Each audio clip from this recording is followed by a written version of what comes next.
Welcome है आपका अपने YouTube चैनल ब्रिलियंट शिक्षा बहनता चंद्रा में। तो दोस्तों आज की वीडियो में हम लोग बात करेंगे क्लास 8 का एक्सरसाइज 2.4 का क्वेश्चन नंबर 4। तो क्वेश्चन नंबर 3 तक जो है हम लोग लास्ट वीडियो में कर चुके हैं, तो अभी स्टार्ट करेंगे क्वेश्चन नंबर 4। देखिए क्या बोल रहा है, one of the two digit of a two digit number is 3 times the other digit. तो देखिए क्या बोल रहा है, एक दो अंकों वाली संख्या का जो एक अंक है वो दूसरे अंक का 3 गुना है। तो अब हम क्या करते हैं, सबसे पहले मान लेते हैं लेट यूनिट प्लेस डिजिट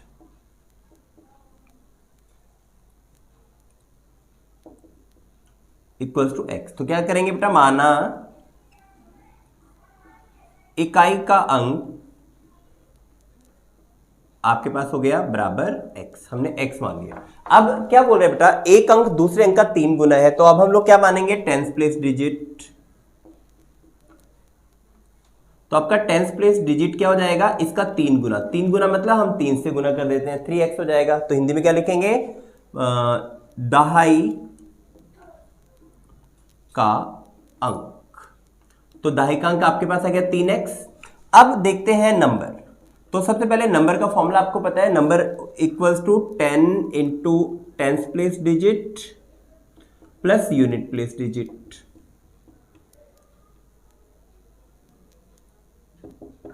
ठीक है, हिंदी में क्या लिखेंगे, संख्या बराबर 10 गुना में दहाई का अंक और प्लस करेंगे इकाई का अंक। तो पहले आपने ये फॉर्मूला लिख लेना है। तो अब आपके पास नंबर क्या हो जाएगा, नंबर हो जाएगा मतलब संख्या 10 और दहाई का अंक आपके पास कितना था 3x। तो इसको गुना कर लेते हैं 3x और प्लस में x। तो 10 को 3 से गुना कर देंगे, आपके पास 30 हो जाएगा। तो नंबर आपके पास हो जाएगा 30x प्लस x। तो आपका नंबर हो गया 31x। तो ये आपके पास संख्या हो गई। अब दूसरा देखते हैं, इंटरचेंजिंग द डिजिट।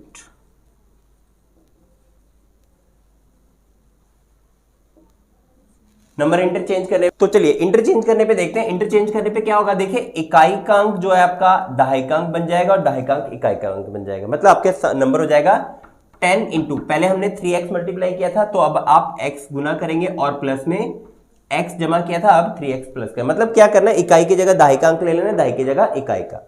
तो ये आपके पास हो जाएगा 10x प्लस 3। तो ये टोटल आपके पास मैं लिख दे रहा हूं 13x हो जाएगा। अब इसके बाद देखते हैं अकॉर्डिंग टू क्वेश्चन। तो अकॉर्डिंग टू क्वेश्चन हमें क्या कह रहा है, हमें कह रहा है कि अगर if you interchange the digits and add resulting number you will get 88। मतलब अगर आप इसका जो संख्या के क्रम बदलने पर जो संख्या आई है और जो पहली संख्या थी, इन दोनों को जोड़ेंगे, इन दोनों का योग करेंगे, तो आपके पास आंसर है वो आएगा 88। तो देख लेते हैं, नंबर आपके पास था 31x और इसका बदलने पर आया 13x, इनको जोड़ के आपके पास आंसर आएगा 88। तो अब क्या करते हैं, इसको जोड़ लेते हैं। तो 13 और 31 आपके पास हो जाएगा 44, x बराबर 88। तो यहां से x की वैल्यू हो जाएगी 88 अपॉन 44। तो 40 दूनी 88। तो x की वैल्यू कितनी हो जाएगी आपके पास, 2 हो जाएगी। तो लिख लेते हैं। अब आपके पास x की वैल्यू होगी 2, लेकिन आपको निकालना क्या था, नंबर निकालना था, मतलब संख्या निकालनी थी। तो हमने देखा संख्या हमने मान ली थी 31x। तो अब क्या करेंगे, 31 और x की जगह वैल्यू पुट कर दी हमने 2, तो गुना कर लेते हैं। तो ये आपके पास हो जाएगा 62। तो ये 62 भी आंसर हो सकता है। और आप दूसरा 13 गुना 2 गुना 13 गुना 2, 13 दूनी 26। तो 26 भी आपका आंसर हो सकता है क्वेश्चन नंबर 4। तो चलिए स्टार्ट करते हैं क्वेश्चन नंबर 5। तो पहले हम क्वेश्चन को समझ लेते हैं एक बार। देखिए इसमें 2 चीजें दी हुई हैं। पहला बोला है Shobho's mother's present age is 6 times Shobho's present age. तो जो मदर की एज है, मतलब जो शोभो की माता है, उनकी जो आयु है शोभो की उम्र की, शोभो की आयु के 6 गुना है। तो क्या कर लेते हैं, सबसे पहले ले लेते हैं आंसर नंबर 5। तो क्या करेंगे, लेट प्रेजेंट एज ऑफ शोभो। तो हम इसको मान लेते हैं x ईयर्स। तो हिंदी में क्या लिखेंगे, माना शोभो की वर्तमान आयु। तो शोभो की वर्तमान आयु हमने मान लिया x वर्ष। तो अब इसके मदर की जो प्रेजेंट एज क्या होगी, 6 टाइम्स है। 6 टाइम मतलब 6 गुना। तो लिख लेते हैं Shobho's mother's present age equals to, अब इसको लिख लेते हैं 6 ईयर। तो ये 6 ईयर कैसे आया, क्योंकि इसमें हमें बोला है 6 टाइम्स है। तो क्या लिखेंगे, शोभो की मां की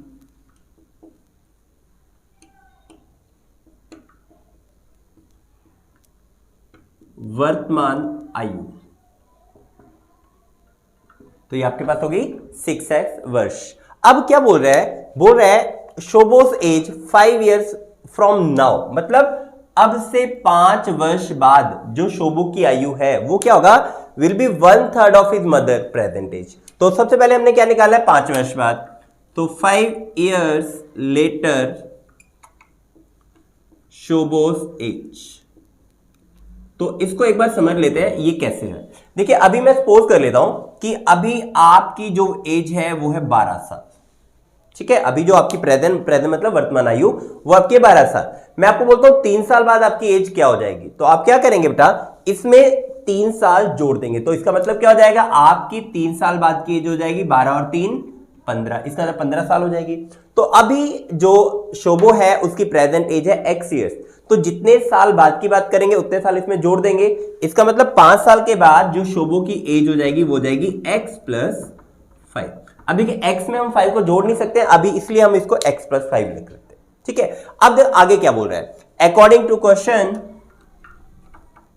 बोल रहा है Shobho's age 5 years from now will be 1/3 of his mother present age. मतलब शोभो की जो उम्र है अब से 5 साल बाद, वो उसकी मां की वर्तमान आयु का कितना हो जाएगा, 1/3 हो जाएगा। 1/3 का मतलब पहले समझ लेते हैं क्या होता है। तो देखिए सबसे पहले शोभो की एज अभी ये है, ये बराबर होगा 1/3 of his mother present age. तो मदर की प्रेजेंट एज कितनी है, 6 ईयर्स, तो यहां पर लिख देते हैं 6। तो अब इसे क्या करना है, हमने कटिंग कर लेना है। सबसे पहले कटिंग कर लेते हैं, 3 दूनी 6, तो आपके पास 2x आ गया। तो आपके पास बचा x + 5 = 2x। तो क्या करना है, x को एक तरफ लेके आना है, तो 5 आपके पास हो गया, 5 = 2x - x। इसका मतलब 5 = x। तो x किसकी एज ली थी हमने, शोभो की। तो लिख लेते हैं शोभोस प्रेजेंट एज = 5 ईयर्स। तो क्या लिखेंगे बेटा हिंदी में, शोभो की वर्तमान आयु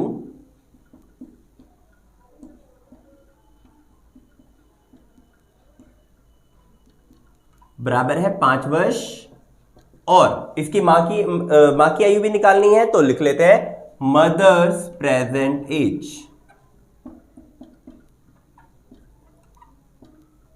तो मदर्स की प्रेजेंट एज कितनी थी, 6x। तो इसका मतलब क्या करेंगे, 6 को 5 से मल्टीप्लाई करेंगे, 6 × 5 = 30। तो हिंदी में क्या लिखेंगे, माता की वर्तमान आयु कितनी हो जाएगी, 30 वर्ष। तो चलिए स्टार्ट करते हैं क्वेश्चन नंबर 6। देखिए क्या बोल रहा है, there is a narrow rectangular plot reserve for a school. तो स्कूल के लिए एक आरक्षित आपके पास आयताकार एक प्लॉट है। चलिए मैं प्लॉट आपके लिए आयताकार बना देता हूं, ये मेरा आयताकार प्लॉट है। तो उसका जो रेशो है, ratio of length and the breadth, मतलब लंबाई और चौड़ाई का अनुपात जो है वो आपको पास दिया है 11:4। मतलब लंबाई जो है 11 है और चौड़ाई है 4 है। तो हम अनुपात में दिया तो इसको x मान लेते हैं 11x, और ये आपके पास है 4x, ठीक है। उसके बाद क्या बोल रहा है, at a rate of 100 rupees per metre square it will cost ₹75,000 to fence the plot. अब क्या कर रहा है, इसमें आस पास में वो बाड़ लगा रहा है। तो बाड़ लगाने के लिए टोटल कितने पैसे देने पड़ रहे हैं पंचायत को, 75,000 रुपए। तो सबसे पहले मैं देखूंगा यहां पर कि बाड़ मैं लगाऊंगा कहां पर। देखिए बाड़ लगेगी इसकी साइड पर। तो बेटा अगर साइड पे लगेगी, ये इसको हम बोलते हैं इसका पेरीमीटर। पेरीमीटर मतलब परिमाप। तो सबसे पहले क्या निकालना है, हमने निकालना है इसका परिमाप। तो चलिए सबसे पहले देखते हैं टोटल कॉस्ट ऑफ फेंसिंग। 75,000 आपके पास दे रखी थी। तो क्या लिखेंगे, बाड़ का कुल मूल्य आपको दिया 75,000 रुपए, और 1 मीटर बाड़ का मूल्य तो आपको दिया था 100 रुपए। सो बाड़ की लंबाई अब हमने निकालनी है। बाड़ की लंबाई मीन्स लेंथ ऑफ फेंस। अब देखिए लेंथ ऑफ फेंस के लिए क्या करूंगा मैं, सबसे पहले बेटा जो टोटल खर्चा आया है डिवाइड बाय जो एक का खर्चा था, तो हम क्या करेंगे 75,000 को डिवाइड कर लेंगे 100 से, तो 0 से 0 0 से 0, तो कितना आ गया आपके पास 750 मीटर। इसका मतलब अब क्या हुआ, इसका मतलब हुआ कि आपके पास जो टोटल बार लगी है वो कितनी लगी है 750 मीटर, ठीक है, 750 मीटर बार लगी है। तो अब देखते हैं, तो पेरीमीटर ऑफ, तो पेरीमीटर निकालने से पहले हम इसकी लंबाई चौड़ाई मान लेते हैं। Let length of plot equals to 7x, माना तो ये सॉरी ये बाय मिस्टेक हो गया, 11x था ये 7x नहीं था, तो हमने क्या ले लिया इसको 11x में ले लिया, और जो चौड़ाई है वो थी आपके पास 4x। तो पहले लिख लेते हैं, माना प्लाट की लंबाई बराबर 11x और प्लाट की चौड़ाई, तो इंग्लिश में क्या लिख लेंगे हम लोग ब्रेथ ऑफ, इसकी जगह क्या लिखेंगे ब्रेथ ऑफ प्लॉट, तो ये आपके पास हो गया 4x। तो अब मेरे पास मुझे पता है, क्या पता है कि आपके पास जो टोटल लेंथ लगी है वो किसके बराबर है, पेरीमीटर के बराबर। तो हम यहां से बना लेते हैं question according to question, 2 × L + B that should be equal to 750। मतलब जो इसका परिमाप रहेगा, जो इसका पेरीमीटर रहेगा वो किसके बराबर रहेगा, लेंथ ऑफ आपके फेंस का। तो लेंथ ऑफ फेंस कितनी थी 750, मतलब बाड़ की लंबाई जो है इसके परिमाप के बराबर रहेगी। तो वैल्यू पुट कर लेते हैं, 2 ब्रैकेट में 11x + 4x इक्वल्स टू 750। तो क्या करते हैं, इन दोनों को पहले ऐड कर लेते हैं और 2 से गुना कर लेंगे, तो 11 और 4 15, तो 2 गुना में 15 और साथ में x बराबर आपके पास हो गया 750। इन दोनों को गुना कर लेते हैं, 15 दूनी 30, आपके पास हो गया 30x बराबर 750। तो x की वैल्यू यहां से निकल जाएगी, x इक्वल्स टू 750/30, तो 0 से 0 कट गया और 25 दिया 75, तो इसका मतलब आपके पास x की वैल्यू कितनी आ गई है 25। तो अभी देखिए आपका क्वेश्चन सॉल्व नहीं हुआ, आपको निकालना था लेंथ और ब्रेथ। तो सबसे पहले हम लोग लिख लेते हैं लेंथ, मतलब लंबाई, तो लेंथ हमारे पास थी 11x, तो क्या करेंगे 11 गुना में 25, तो इसको गुना कर लेते हैं, 11 गुना 25, तो ये आपके पास हो जाएगा 225। तो एक बार गुना करके देख लेते हैं, आपके पास 25 और यहां से 25, तो ये आपके पास हो जाएगा 5 2 7 275, तो आपके पास लेंथ हो जाएगी 275 मीटर। तो गुना एक बार कर लेना बेटा आप लोगों ने। दूसरा हम लोग देख लेते हैं ब्रेथ, तो इसकी चौड़ाई,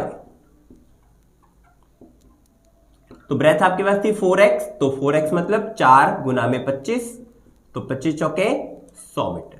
तो आप आखिरी में लिख देंगे, ब्रेथ को लिखेंगे चौड़ाई और लेंथ को लिखेंगे लंबाई। तो इसका मतलब जो आपके पास ये जो आयताकार प्लॉट था, इसकी जो लंबाई आई है वो है 275 मीटर और जो चौड़ाई आई है वो है 100 मीटर। तो दोस्तों आज के लिए इतना ही, नेक्स्ट वीडियो में फिर हम मिलेंगे 8th क्लास के मैथ्स के साथ। तो thank you for watching and thank you for sharing, thank you very much.